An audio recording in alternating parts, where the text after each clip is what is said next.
I just wanted to say something before I move on. See, you guys are in your, at the threshold of the dreams that you want to achieve. Please sit down, it's going to be slightly longer.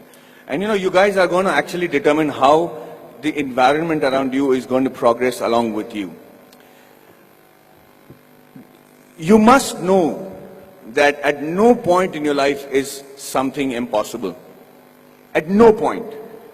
You could be in a place, you could be born and brought up in a place like Bihar, like I have done, and be a big enough star to come and talk to people in Coimbatore as a star. Or you could be in the industry like the Tamil and Telugu industry and be known as the most exciting director. Rajamouli suddenly decides that he can make a film which is, if not better, but at par with Hollywood. And he does that staying in India, and he hits the ball right out of the park. He becomes historic in just that one moment. There is a huge lesson to be learned on things like that. Everybody keeps saying success is when the right opportunity meets the right preparation, right? So you can't have the right preparation by being the engineer that you want to be, and you keep looking out for that right opportunity. But what makes the right opportunity and the right preparation come together? When does that synergy happen for you to be prepared for it? Because like they say, if you're prepared but you don't get the opportunity, it's useless. If you have the opportunity, you're not prepared, it's not useless. But they have to meet at a point, right? And that meeting happens because you will it to happen, because you want it so badly to happen.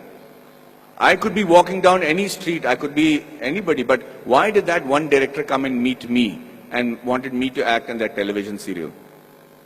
If you look at every next step in my career, I have never prepared for it. I have never imagined that this could happen. I never imagined that Mani Ratnam will call me. How would Mani Ratnam know about a guy who's doing a television series in Bombay without even seeing one episode of mine? So let's come back to that one point that happens, the synergy that happens between the right opportunity and the right preparation. And that happens when you have what is called situational awareness. So let me tell you a little bit about situational awareness. Situational awareness is when, as in the army, they say you're completely aware of what is happening around you at all times. So, as I was saying, the situational awareness happens when you're completely aware of everything that is going around you at all times. And you should be able to do that. When we are in the army, and if you're walking down the ground, parade ground, anybody who's involved with the defense will know what I'm saying is the truth. And if there's an officer walking away from the other side of the ground, you have to stop and salute him and say, Ram Ram Sarji, or whatever is the call of the unit. If you don't, they'll give you a brick in your hand and you have to shave with that brick. So, thank you, that's awesome. So, the situational awareness is because you should know when the enemy is around you or when there is danger around you. You know how that is taught to you from when you're a child? That's taught to you in the form of good manners, in the form of being courteous.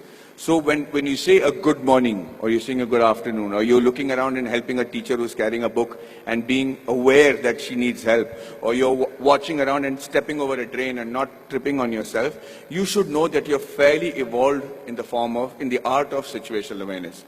That's why people insist on teaching children good manners. And anybody who has good manners, it's not just a desire, it's not the desire just to be considered to be a polite guy, but the ability to know when somebody needs to be wished, somebody needs help, somebody is in need of assistance, or somebody has to run away. And that's why you teach your child good manners. And I will tell you today, from the bottom of my heart, I might not be completely worthy of some of the opportunities that I got, but I grabbed it like hell. And I got those opportunities simply because I was a very well-mannered person. I was able to, and with that manner, with the way you walk, with your gait, the kind of words that you use, it's very common to use normal language when you're friends and everything, but most people don't even have a vocabulary. The reason I started those classes in Kolhapur was so that I had my friends who came to me and said, Maddie, we are very good engineers, buddy. We're really good at what we're doing. But the problem is I can't speak in English, I can't speak in Marathi. So when they come from Tatas and Kirloskars for campus selections, I'm not able to communicate to them. They don't even observe a Kolhapuri boy wearing a terracotta pant and a shirt and wearing chappals and don't even consider that he could be a good engineer. So I said, the fault lies with you guys. He says, you have to break the clutter. Nobody's going to come and say, hey, you know what, maybe you're a good engineer, let me give you a shot. You have to be noticed in that very first instant. And for two reasons. One is that either you should know what is a good profession for you. If you're not able to make an impression, then quickly change it. This is not the be-all and end-all. The engineering or whichever subject that you choose to major in when you're in college does not literally have to be your lifelong profession. But give it a shot. At least know if that is a profession that you really want to pursue and excel in, because that's the only way you'll survive, is if you excel in it. If you excel in it to such an extent that you think, sleep, dream, eat, breathe that particular job. And I do that with acting. And I'm telling you, I do not know what else. I would have been a really bad soldier because I think I'm a really good actor. I'm involved completely, 100% of the time. I'm doing research. If I have free time, I'm going to YouTube and finding out what is a different method of acting. I just do that with a passion. If you're not doing that for your profession, know that you're in a secondary profession. Know that you're doing something which the Lord has not made you to achieve glory in. So you have to give it that shot. Now, what I'm trying to tell you is that Kolhapuri friends of mine who then came to me and I said, okay, let's try and see if we can change that. So at 5 o'clock in the morning, they would come to my room, we'll go to the terrace, and I started teaching them how to present themselves in the interview. Things that I had the good fortune of doing because I had many interviews and many group discussions to attend. And then I started with basic things on how to shake hands, how to look somebody in the eye and speak. How do you introduce yourself? How do you shake hands with a lady as opposed to a man? How do you speak on a phone? What is dining table etiquettes? What's telephone etiquettes? When do you use a shrimp fork or a salad fork or people might think I don't require that. I'm never going to work on those things. I'm doing my father's business. But you never know. That is the preparation that you make to make that quantum leap in your careers. These are basic things. You have to know that. You have to know how to dress correctly. You have to know if you have body odor. You have to know whether you're spitting on people's face and how to stop it when you're speaking. If you don't do these things, ladies and gentlemen, you will be in an average life, doing an average job and living an average life. Having said that, I'm not saying that is wrong. That could be your calling. My father is very happy living that sort of a life because they don't live in extremes. But if you have a passion and if you have a desire to be exceptional, if you have a desire to be seen apart from the crowd, then this is the bare minimum thing you should do.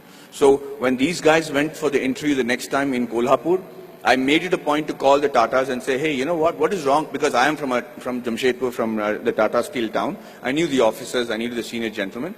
I said, sir, you know, these friends of mine are extraordinary engineers. The mere reason why you're not taking them is because they don't know how to present themselves in English. How long is it going to take for you to send somebody who knows Marathi in your panel so that they can actually judge and see if these guys are good enough for Tata Steel? Do you need good people who speak in English or do you need somebody who are good engineers? And he agreed. He actually sent people from Maharashtra, and for the first time in the history of Kolhapur, we had 5 guys getting into Tata Steel and Kirloskars. And I just wanted to say that I'm not taking credit for it. I just felt bad because it is just a small 3-day push that they required to achieve that. So when they were interviewed, they said 4 years of learning engineering one side, and those 3 days with Maddie, we became engineers and successful today because of those 3 days. And what I am teaching you is nothing extraordinary. It is simple stuff. It's the norms. It's the way of the world. So yes, we are all radicals here. I mean, you guys are very awesome students. You're sitting there quietly listening to me. We used to make a ruckus if somebody came to give a speech. But the idea is that you have to connect to the audiences that you're speaking to. Public speaking and group discussion skills can be taught in 15 minutes. I used to challenge my students that I should say, I will hold each and every one of your attention for 15 minutes because I will say such relevant stuff that you will be forced to pay attention to me. And that's how you make an impression. That's how you break the clutter. That's how you get seen in this world, and that's how you can achieve glory for yourself and this wonderful nation that you're part of.